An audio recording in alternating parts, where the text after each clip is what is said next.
This is Demonic, and tonight I'm drinking at Moe's.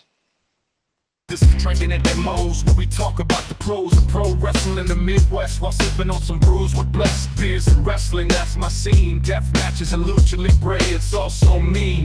I'm a straight up smart goofball, not no kiss ass. I stand tall when it comes to wrestling. I'm the king. I know every move, every fling. Get ready for a wild time with Drinkin' at Moe's, where we don't quit. Drinkin' at Moe's, that's where it's at, like a power bomb. We hit hard, never flat. Fucking right, we're living the dream. Talking about wrestling, always a scream.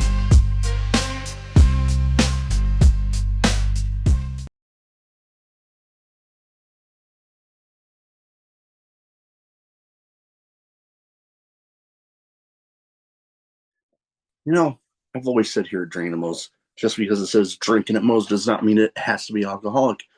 So I'm happy to say Drinking at Moe's is sponsored by Prince Nana Coffee. The exact same guy you see every week on Dynamite, on Collision. Yes, he has his own coffee, and it's freaking delicious. They don't even roast those beans until you've placed your order. And you might be telling me, hey, Big Mo, I'm more of a tea guy. They got you covered there too. Use the referral link in the description of this video. And let's get you dancing like Prince Nana with Prince Nana Coffee. All right, everybody, welcome Drinking at Moe's. Big Mo here. You know the drill, but now YouTube, like, subscribe, share, comment, all of that stuff everybody says, because YouTube's algorithm is a pain in the ass. The show is most places you can find your audio podcast too. Don't forget about those. Now, oh boy, I've been intrigued by this character. I've known that I wanted to have him on, and well, my friends at Island Pro Wrestling up there in Prince Edward Island, they made it happen. Here he is, Demonic. How are you? I'm fine, Mo. How are you? Uh, I'm all right. I'm all right.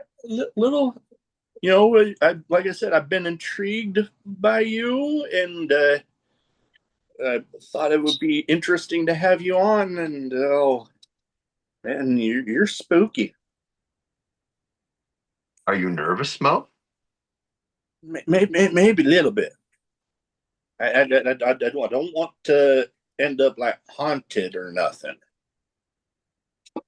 No, it doesn't work like that. Oh, good to know. Good to know. But the first thing I like to ask everybody when they first come on the show is what got you started as a fan, and then what got you making the leap into the business? Because you think if you're putting your body through what everybody that has the privilege of performing in that ring does, you at some point, if and you're still a fan of it, because you got to love what you're doing to put your body through all that.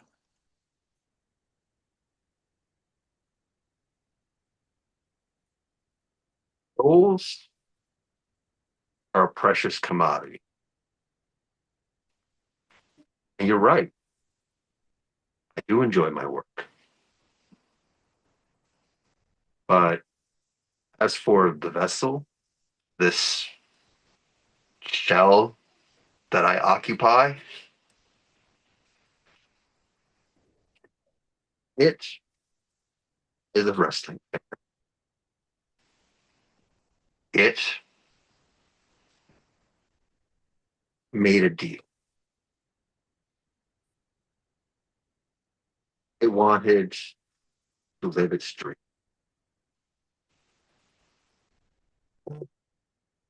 That's what the deal is all about. Vessel got what it wanted,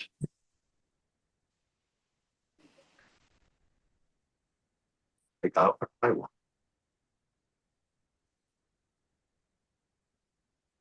Sometimes those deals have to be made, and I know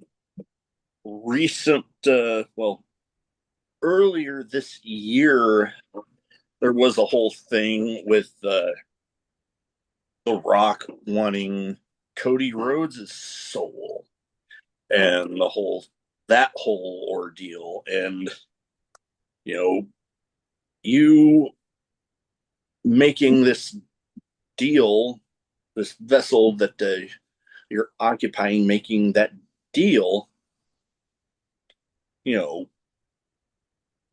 the thing that I know some people might ask is, you know, you had, wanting to live your dream,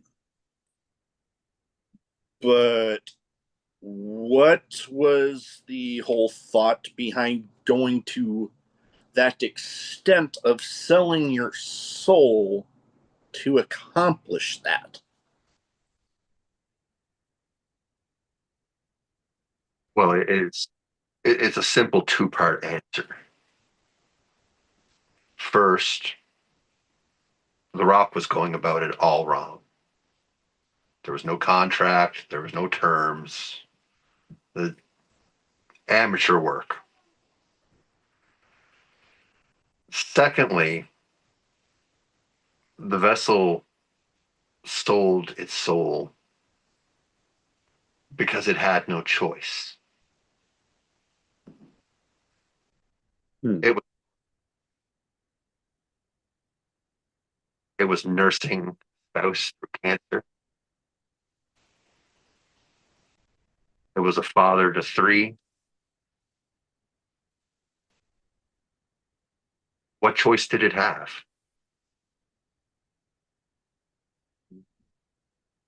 I I can see that. That's a lot for anybody to go through. It made it all go away. Yeah. And when you're going through that amount of stuff all at one time, and somebody offers a way to you know get rid of that pain and everything that comes with that, it's a very tempting offer. I will admit, I know I've been through my own craziness, and if somebody offered a solution, it would be tempting not to listen at the very least. That's all I ask. Just listen. No, yeah. And thinking with Island Pro Wrestling, there was an appearance you made at that first show of this new era called Game On, I believe it was. The amount of wrestling I watch, sometimes brain farts happen, but there was an appearance you made there, which led me to wonder. There's been some people that have led, different factions in wrestling, especially around spooky themes. Like, one of the, we'll probably talk about him a little bit more later, but one of the masters of that, the late great Bray Wyatt. Like each iteration, like going back to the original Wyatt family, he had a group with him. The Undertaker with the Ministry of Darkness recruited a bunch of people there. And the appearance you made at Game On reminded me of that and made me think, are you in the steps of recruiting more people to your cause.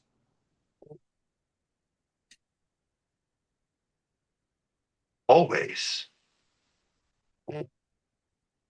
But that's not what Game On was about. Oh, Game On is a bigger plan, a, a, a giant plan. which Game On was the start of something special. I knew there was a reason I was intrigued by all of that. Now, got me wondering here, and if you care to elaborate on what at least some of those plans of that bigger plan are. Well, you had mentioned a group. Are you asking if I have friends? That would be part of it, yes. Are you curious as to what other creatures could appear? Yes, that would definitely be part of what I'm asking. Yes.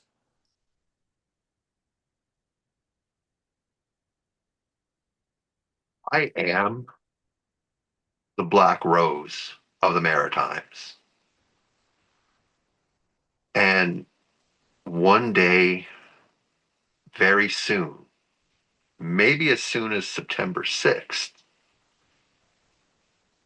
you'll understand exactly what I mean by that. Hmm. I am intrigued. I will definitely be paying attention to when that show September 6th happens. I know it's titled Game Over, which you're leading me to wonder if all of this that you're talking about might be game over for certain people within Island Pro Wrestling.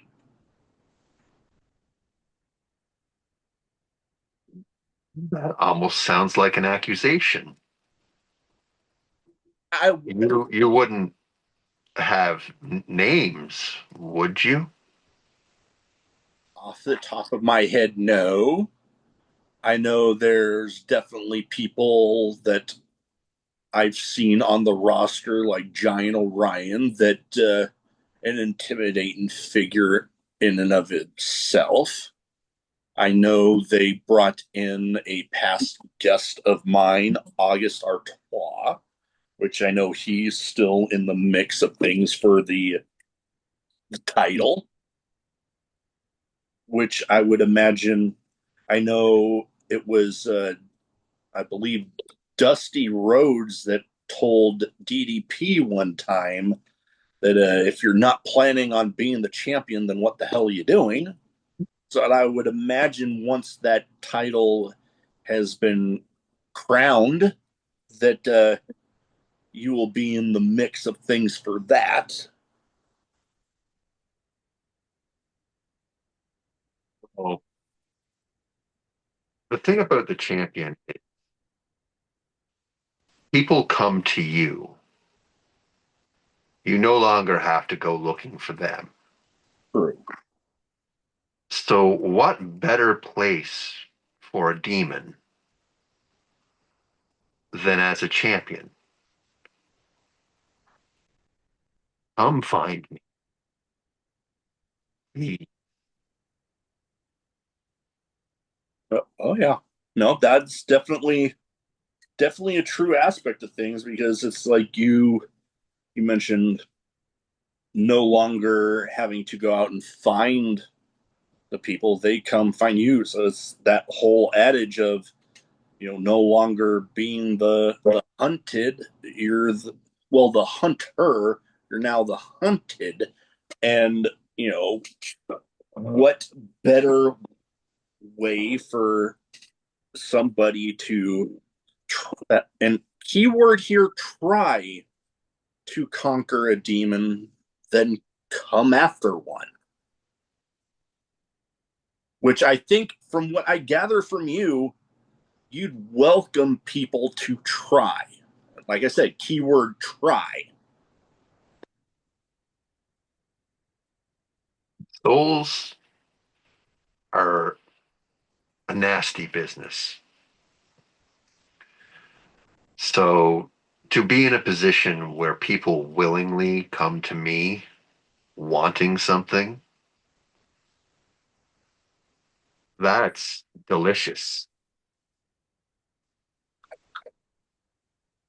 Like I said, I had a feeling you might have an answer like that because, you know, yeah, people are coming to you wanting something. They're wanting that title.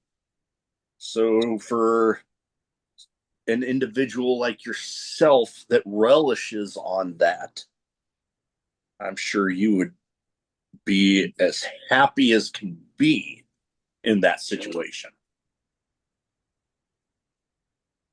Happiness is relative, my friend.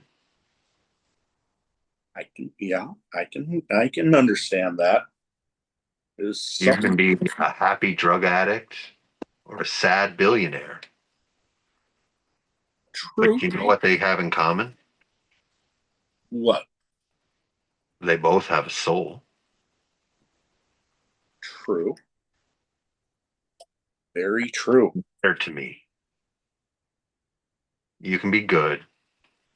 You can be bad. I accept you for what you are. Gotcha. All right. They What? revel in what you are. Good. Good thinking there. Now, all right. So, and I can imagine for those that you bring along with you, you're definitely going to want, that same mentality from them. So, therefore, I can imagine once your plan is set in motion, you're going to want to have, you want it all the gold, everything. The championships and the accolades and the victories, they're all just a means to an end. The souls are what are important. Mm. Getting them through professional wrestling, that's just fun. Gotcha. People willingly come to you. How often does somebody slide something to me to sign and not look at it? Hmm. Interesting. I can imagine that happens. Well, I have two categories here that I like to share with my guests, especially more so the people when they come on the first time. And one of them is what I call a bit of a name game. And I try to theme it towards the guests as much as possible. And each of the people that I have listed here, and I've added one from I've added one other here that each of them had kind of similar aspects to them at different points. So I give you the name, you give me the first thoughts that you have on that person. First off, he has definitely talked about digging holes and taking souls. The Undertaker. Oh, what a reaper. You know, he definitely knew how to do it. And I know when he had his Ministry of Darkness, that was about as legit spooked as I've been by professional wrestling in any form in, well, ever.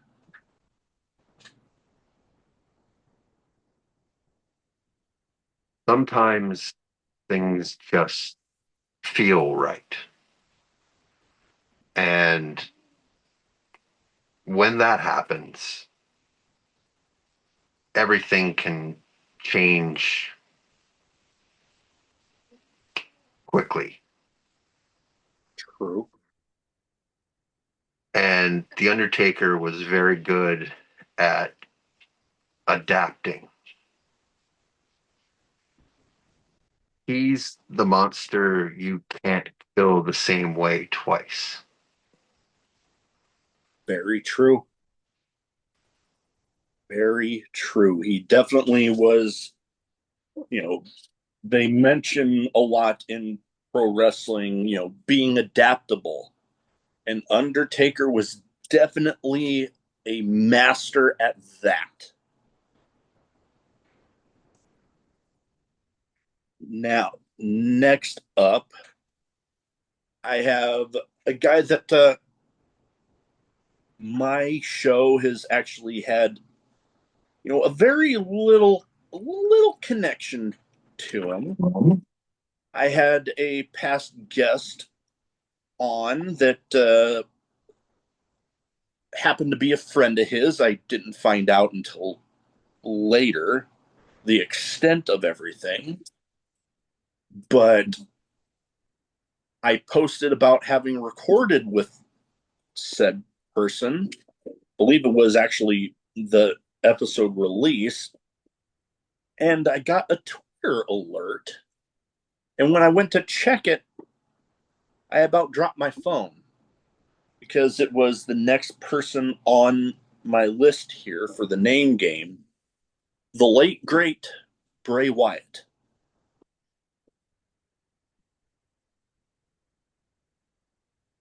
I think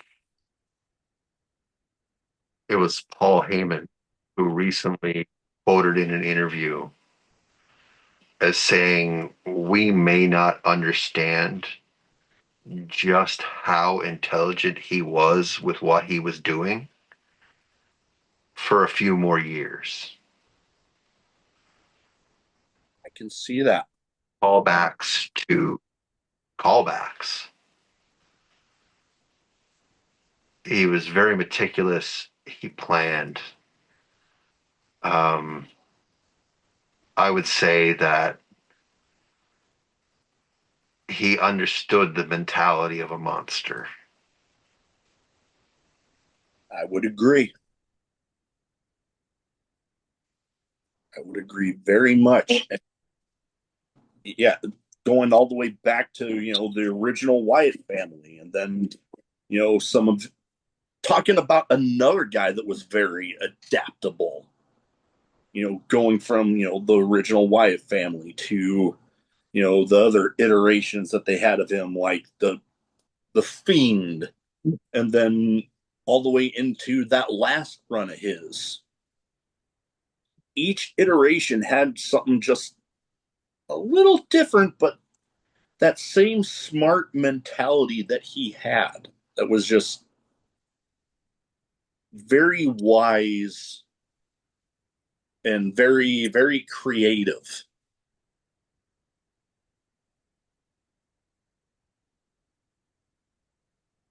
No, I would agree. Definitely. And yeah, that I talked to somebody recently about, you know, a death in professional wrestling that caught them off guard. And I mentioned Bray Wyatt's being one of mine because at the time that he passed, he was not that much younger than I was. And for him to pass away in the manner that he did definitely shook me a little bit. So, yeah. But yeah, definitely wise beyond his years. Definitely I I would like to think that we really only got a glimpse of what he was capable of. Like if they really let him just go with whatever it was that he was thinking about, that man, we could have seen some even more amazing stuff. Now, next up, a guy that recently made his return to WWE, Aleister Black.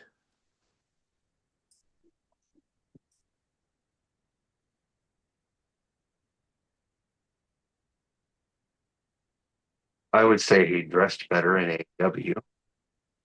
Yeah, I could see that. Aleister Black, Malachi Black, um, incredibly talented, um, underused character wise during his first WWE run, underused in the ring in AEW. Definitely. Um, Someone's gonna get it right. Hopefully, it's now. But he has something about him. There's a darkness in there, and I think he should lean into it more. Oh yeah. I would definitely like to think if he really leaned into that darkness that we got a little bit of a taste of it with the House of Black in AEW. If they really let him lean into that, it's gonna be something special. Now, I got two more here. One very very oh god. There's been different aspects. A very adaptable guy himself, I would like to think. But we'll just go into it here. The Taskmaster himself, Kevin Sullivan.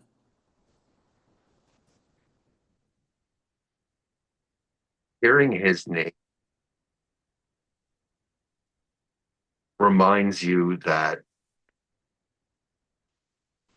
he started.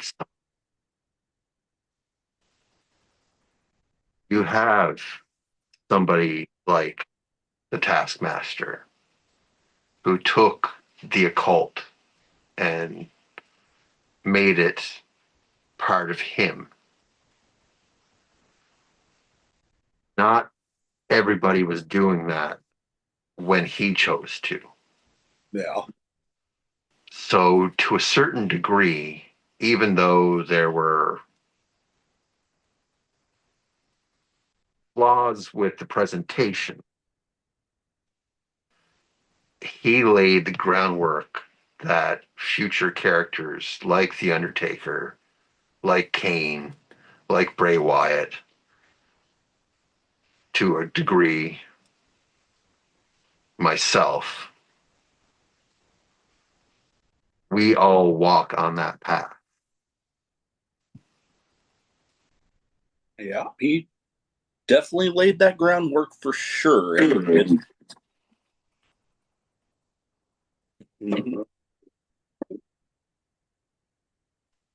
Oh, did I miss some? Didn't wanted to make sure you got in everything you wanted to there. All right. Well, you know what? Last one here. Last one.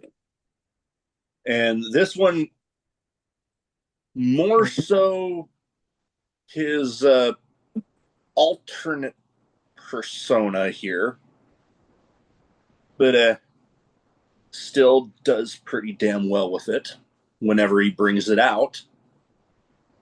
The demon Finn Balor.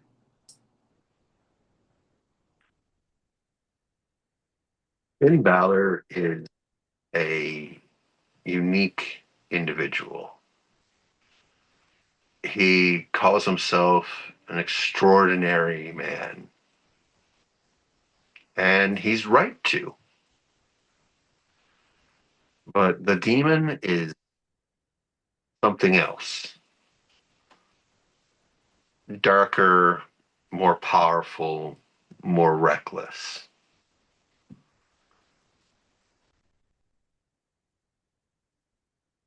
It should be brought out more. I would agree because I am thoroughly entertained and absolutely glued to the product whenever they do let the demon out. I think it's good for everyone to embrace their darkness just a little. I can see that. I can see it because everybody has their moments where you know you can't be, I guess, goody two shoes, for air quotes, goody two shoes all the time. There comes a point where everybody needs to acknowledge that, hey, if something happens, I'm gonna have to bring out that more intense side of me to let people know, hey, I might be a nice guy a lot of the time, but if you cross that line, that more intense side of me is going to come out. Yep, definitely. Now, I got some random questions here. Some wrestling related, some not.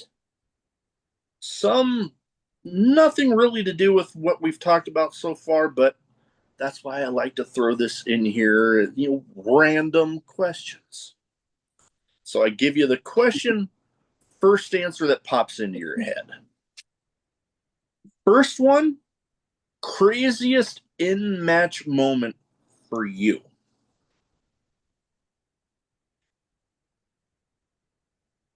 AJ Miguel refusing to give me his soul and insisting on fighting me. Hmm. It wasn't a wise move, I would say. but he did it. I was generous.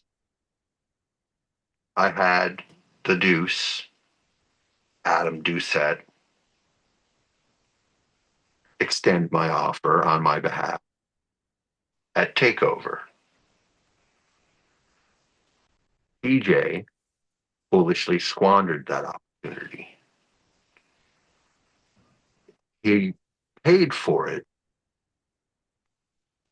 but I won't forget that. As I would expect you not to. Now, this one, I'm curious here what your answer is going to be to this next one. Favorite holiday?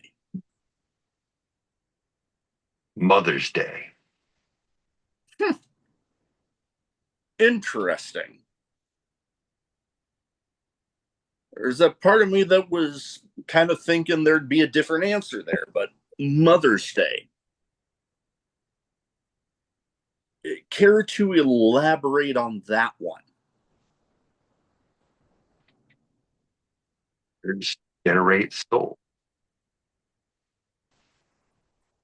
Okay. Simple enough answer there. And you know what? I get your point behind choosing that one. Now, another one I'm very curious about here because you seem like somebody that might have a good choice here. Somebody I might be familiar with even. Best horror character, like best horror movie villain character. Jason Voorhees. Solid choice. Solid choice. Somebody definitely an intense character, even with the lack of words. Just the aura of Jason Voorhees and just being that intense, unstoppable person that could take a licking and keep on ticking, as they say.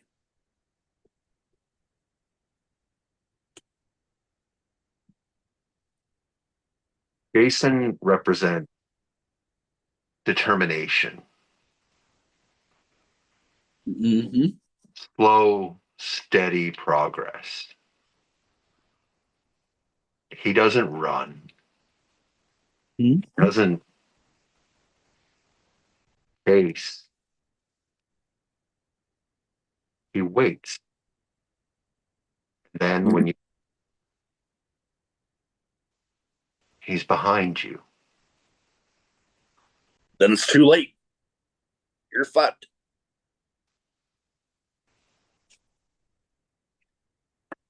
All right. Now, with the name of a show like I have, I feel like I have to ask this one of everybody when they first come on the show. Favorite drink, whether alcoholic or otherwise. you know the answer to this one, Mo. Oh, Bloody Mary. ah, you know what? Now that I think about that, yeah, I probably could have guessed that one. Probably could have guessed that one. All right. Now, for the last question I have here, the best advice you have for anybody wanting to get into wrestling.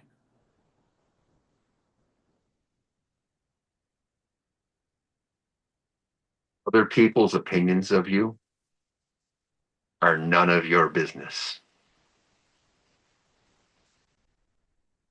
I like it. I like it. Yeah. You know, you're as long as. Oh, go ahead. As long as you identify with what you're doing, that's what should resonate with you. Because if what you do is authentic, people will gravitate towards it. Very true. A statement that I have made on this show many times. Very much so. People can definitely sense when somebody in that ring is being authentic and not just playing a character that a promoter just said, here, you're going to be this. When people can sense that you're being authentic with what you're doing, they'll gravitate to you. They'll believe in you. I like it. Now, before we go, where can people find Demonic when it comes to social media? So if they don't already have their eyes on you, they can go ahead and get them there. You can barter for your soul on Facebook. I'm Demonic Wrestler. On Instagram at Pray to Demonic.